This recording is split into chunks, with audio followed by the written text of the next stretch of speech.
This one's about me and my mum.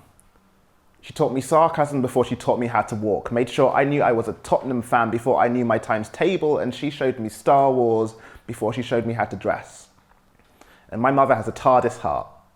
It may not look like much from the outside, but best believe me, it is bigger on the inside, and I have been lost in all of its hallways for all the space and time and still keep finding new doors to explore. And I am sorry, Falcor, but her love is more never-ending than your story. It's more unbreakable than your movie, M. Night, and it is serving more realness than any look I have seen on the main stage of RuPaul's Drag Race. You could easily be fooled into thinking that her heart has never been broken.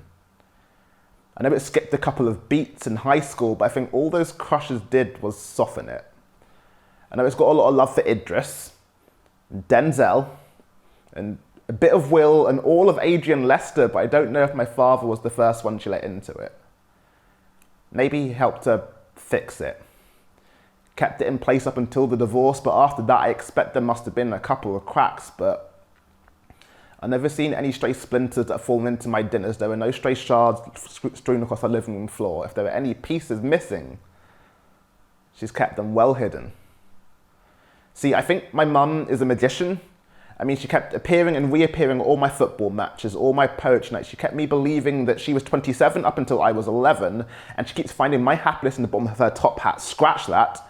My mother is a superhero. She's carrying all of my fuck-ups in one hand whilst breaking down every barrier in front of her with the other. She doesn't need any spandex, but Kevin Feige is currently working on producing her own Marvel standalone film. Scratch that. My mother is a wrestler and currently on the longest undefeated streak in WWE history, surpassing both Goldberg and Asuka, because I've seen my mum hurt, but I have never seen her beaten. Scratch that. My mum would beat your mum. Scratch that. My mum would beat your dad. Scratch that. My mum's a scratch that. My mum scratch that. My record's scratch. And my mother has a TARDIS heart. It may not look like much from the outside, but best believe me, it is bigger than the love that she receives. And I'm trying to make up for it. But I'm too busy being shit.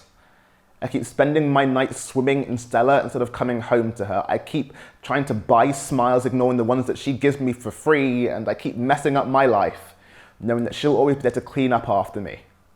And in this moment, I have never found Blue and Elton John more relatable, because there is a word that I'm trying to say to her that's proving just so hard right now. So instead, here's this poem. This one's about me and my mum.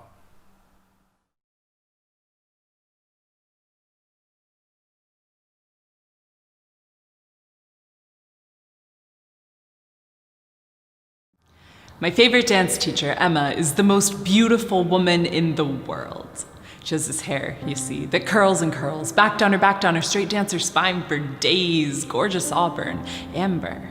She never wears makeup, only laugh lines and bagged eyes and lips that care more for smiling than for lipstick. But Emma wears polos, big baggy polo shirts that stretch from her neck to her legginged thighs, covering everything in between. Her favorite one is green. Makes her back look like a forest on fire. Inspiring us without knowing it, Emma danced a legend through our dreams. Did you know? Emma used to be famous. Used to dance on the New York stage, hold halls and enthrall whole crowds in awe as she bourrée, jeté, fouetté, tombé into perfect piqués, the cliches of ballet, replayed and replayed. So clean on her form, her tutu cinched waist, her skeletal frame, claiming the ideal lines. It's all about the lines. We know Emma used to be taught by her mother, a ballet mistress in her 80s now, all metal knees, hips, shoulders now, all hopes for her, down to us now, the same woman who used to keep a set of scales in the studio, who taught us to pull up, pull up, pull up, pull up, this is too soft, this is soft, you are soft. Emma wears polos, big, baggy polos, and we don't see her cinched waist anymore. She's had 2 kids, remarried, and the only dancing she does now is to gently caress the floor with her toes, showing the young, flat-chested girls how to tendu, how to fondue, how to rond de jambe, her knees perfectly turned out, her toes pointed because they've forgotten how to just lie there, how to be anything but pointed. Emma wears polos, and one day after class, she almost let slip that sex is the best way to improve your turnout. And she caught herself and said, no, sorry, it's having babies that improves your turnout. Babies. I didn't know sex then. I never felt a boy on my lips, let alone my hips, so I didn't catch why her cheeks flushed red and her fingers awkwardly fumbled for the hem of her shirt, trying to find some social grace. She taught us to stand on our toes, to hold the whole weight of us on the smallest surface, like a wedding cake topper, or the camel balancing on the eye of the needle to do the impossible with grace. But to face a mirror was more difficult. Reflecting back to her something bigger than herself, something holding all of her fear, something holding the past 40 years of feeling too large, and now this feels too large. So now she teaches us how to hold ourselves up, how to walk the world straight, how to walk the world slim, thin, how to fit into the cracks of backstage, how to fit other dancers into tutus while we wear polos. Us, wide-eyed, small-hipped, eagerly lapping up the lessons she did not mean to teach us. That dancing means minimizing, that these are shame, that this is not beautiful, that growing into a woman is a step in the wrong direction. My favorite dance teacher, Emma, is the most beautiful woman in the world. I ran into her once in the Power Bar section of the Costco's, and we had the most awkward conversation in the world because she's shy, and she hides behind those subtle smiles and that curly hair, and she wears polos. 2 babies came from those hips, and no one knows the shape of her stomach. The belly, I imagine, is holding worlds, the power of creation, the deification of motherhood, but it's not flat. Emma wears polos, and all I want to tell her is, take them off. You are beautiful.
It just takes a little sacrifice. It's never too early. Work part-time whilst at school. Set aside the below living wages. Don't sneak into pubs underage. It's cheaper to drink at home. Drink at home, but only occasionally. Don't burn money by smoking. Don't even try it. Don't buy books. Borrow them from the library, if your local library still exists. Share a Netflix login with friends. Forget festivals. Forget the cinema. Forget a new smartphone, trainers, jacket, bag, jeans, dress. Don't have a gap year. Don't go to university. £9,000 a year plus living expenses, not worth it. Get a job with opportunities for promotion. But if you must go to university because you have aspirations or dreams or a passion to know more about a subject that you absolutely adore, at least study something vocational. Be practical. Live at home. Buy the cheapest food in bulk. Hope your parents don't mind you taking up space. Don't go on epic nights out or have experiences that will fundamentally change your view of the world for the better. Don't order pizza at 1 a.m. after taking a cab back from a terrible nightclub. No takeaways.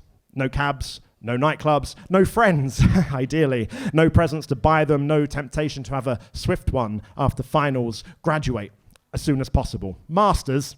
No. PhD? Please. Find a well-paying job immediately. There are loads of those around. Don't go into those highly sought-after, glamorous, unpaid internships we all covet so dearly. Who doesn't want to do skilled work for free, after all? We know experience can put food in our mouths and gladness in your heart.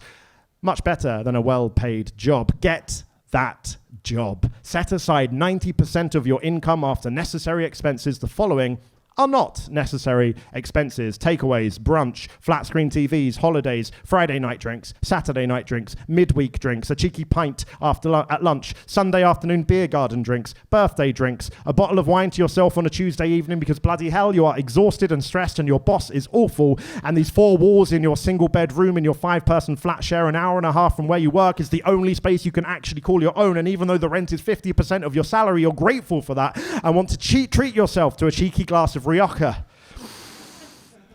Gym membership, a car, decent toilet paper, restaurants nicer than Nando's. You can go to Nando's, I'm not a monster. More than one TV streaming service, homeware nicer than IKEA, clothes nicer than Primark, food nicer than Aldi, buying a Pret sandwich for lunch, god damn it, make your own sandwiches. Dating, completely unnecessary. Meet the right person for you before you're 22. Make sure they have the same attitude to saving. Cohabit a room barely big enough for one. Split the extortionate rent in 2. Pool your resources. Your combined incomes will make this process so much easier. Choose an up and coming location in the gangland suburbs. That is your dream house now. Don't break up. Breakups are expensive. Be stronger. Take the pressure. You are compressed carbon becoming diamond, hardened to the outside world, ready to house yourself in a case of your own making. You can do this. You can do this. You can do this. Work harder. Save more. Give up your 20s to your savings account. Slaughter yourself. Let blood. It's just a little sacrifice. Thank you.